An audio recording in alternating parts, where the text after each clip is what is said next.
جدید ادب کی سرحدیں، جلد دوئم، مضمون نمبر 33، جس کا عنوان ہے دریدہ اور پس ساختیات، حصہ اول سماعت فرمائیں۔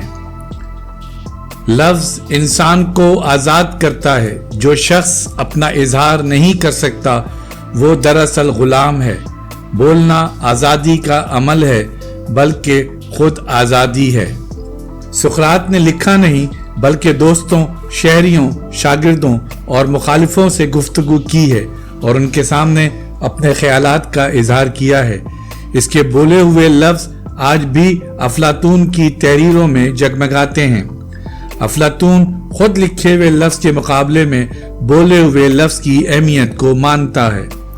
چنانچہ افلاطون کے ایک مکالمے فیڈرس میں سقراط کے اصرار پر فیڈرس وہ تقریر سناتا ہے جو لیسیاس کی لکھی ہوئی ہے۔ اس پر سقراط کا رد عمل یہ ہے: یہ میڈاس کے مقبرے کے کتبے کی طرح ایسے حصوں پر مشتمل ہے جو ایک دوسرے سے تبدیل کیے جا سکتے ہیں۔ ان میں کوئی وحدت نہیں ہے، ایک ہی چیز کو بار بار دہرایا گیا ہے۔ اس کا کوئی آغاز، کوئی خاتمہ نہیں ہے۔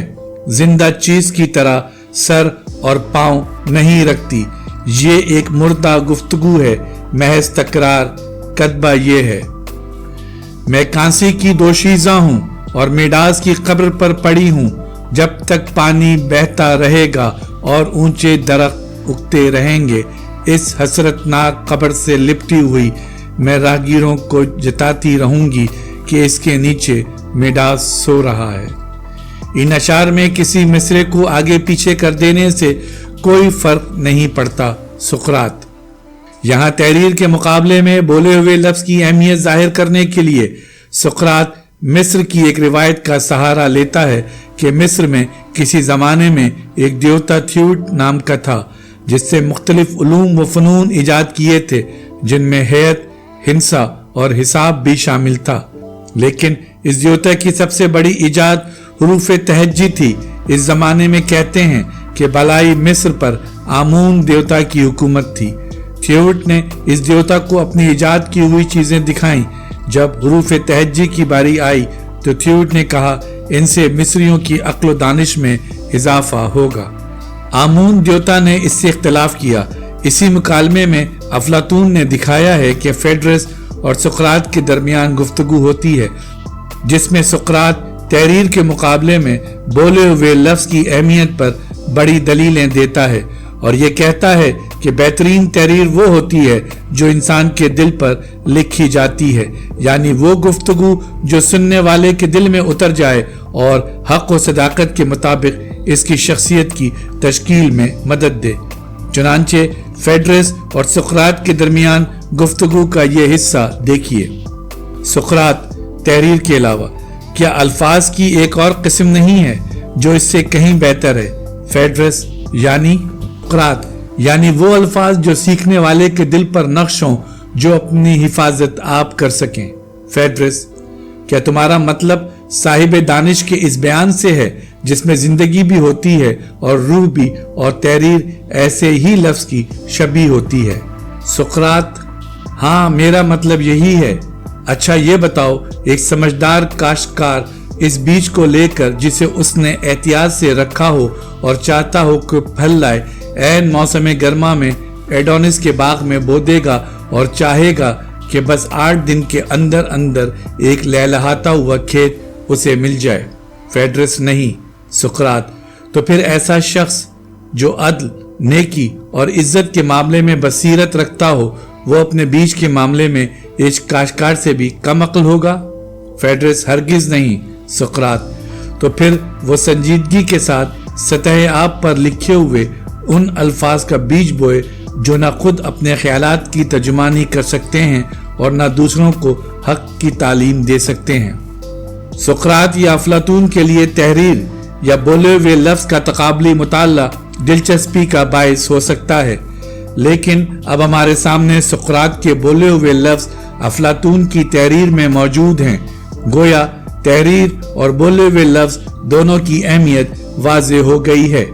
लेकिन यूरोप की माबादुत तबियाती रिवायत को समझने के सिलसिले में जाक दरीदा का कौल है कि यूरोप की माबादुत तबियात की रिवायत बुनियादी तौर पर लोगोसेंट्रिक है, यानी इसकी बुनियाद नुत्क़े मरकजियत पर है।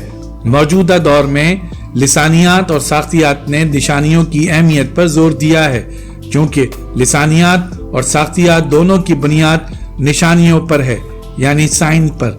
लोगोस यूनानी लफ्ज है जिसके मायने बोले हुए लफ्ज के हैं।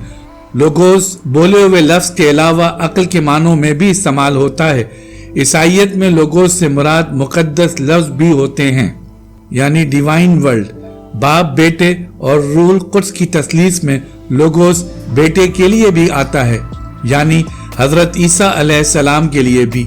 लेकिन फलसफे में ये लफ्ज कायनात की साख्त और इसके इर्तिका में जो आला तरीन अक्ल कार फरमा है, इसके लिए इस्तेमाल होता है।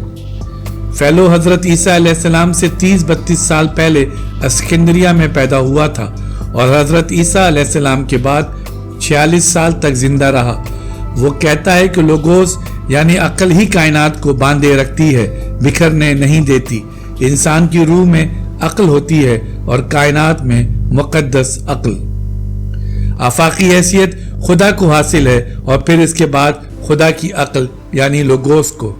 यूनानी तहजीब से पहले मिस्रियों का भी ये अकीदा था कि लोगोस दरअसल लफ्ज को अदा करने की वो सलाहियत है जो खुदा के इरादे को रूबे अमल लाती है।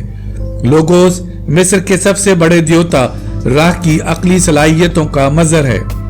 मिस्रियों का यह अकीदा था कि राह के कल्ब ने वो लफ्ज अदा किए हैं जिनसे आसमान और जमीन वजूद में आए और आसमानों और जमीनों में जो कुछ है इसमें तवाजुन कायम हुआ। लोगोस यूनानियों के यहाँ मख्फी ख्यालात की तस्वीर है। लोगोस या लफ्ज वो आईना है जिसमें अलोही दिमाग मुनक्किस होता है और कायनात लोगोस यानी लफ्ज ही कायनात का असल जौहर है। अहदनामा अतीक के बाबे तकवीन में भी लिखा हुआ है कि खुदा ने कहा रोशनी हो और रोशनी हो गई।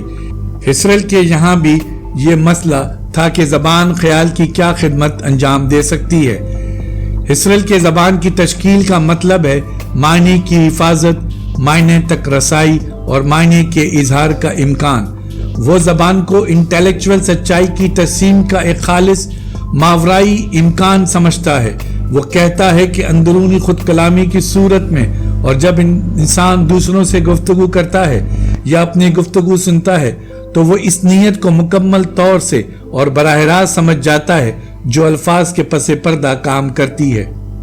अंदरूनी खुद कलामी के वक्त इंसान अल्फाज को इनके इजहार से पहले ही समझ जाता है। इंसान के जहन के इजहार करने वाले आधे हिस्से और इस इजहार को समझने वाले दूसरे आधे हिस्से के दरमियान मायने मुश्तरक होते हैं कि इसके बरक्स साख्तियात पसंदों ने जबान की साख्त को अहमियत दी है। इसमें कोई शुबा नहीं है कि माशरे में जबान ही संग बुनियाद की हैसियत रखती है। जबान खुद मुख्तार होती है और गैर शख्सी जब किसी दूसरे शख्स से हम अपने ख्यालात या एहसासात का इजहार करते हैं तो हम अपनी इनफरादियत के एक हिस्से को कुर्बान कर देते हैं।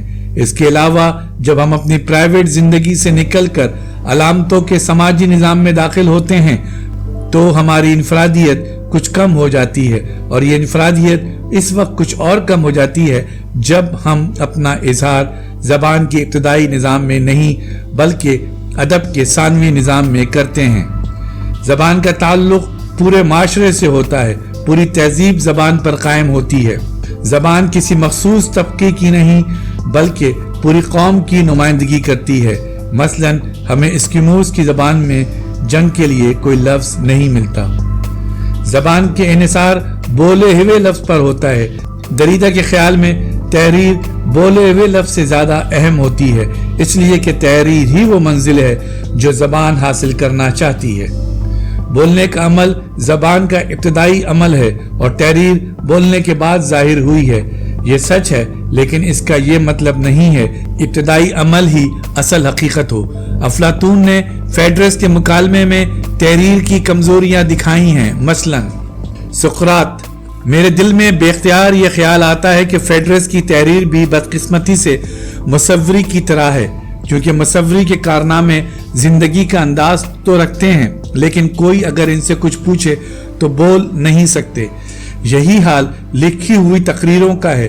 ہم سمجھتے ہیں کہ وہ فہم و ادراک رکھتی ہیں، لیکن اگر ہم کوئی بات معلوم کرنا چاہیں یا ان سے کوئی سوال کریں تو بندھا ٹکا جواب ملے گا، اور اب انہیں ایک بار لکھ دیا جائے تو پھر اٹھا کر ہر طرح کے لوگوں کے درمیان پھینک دی جاتی ہیں، ایسے لوگوں کے درمیان جو انہیں سمجھتے ہوں یا نہ سمجھتے ہوں۔ انہیں یہ تمیز نہیں ہوتی کہ کسے جواب دیں۔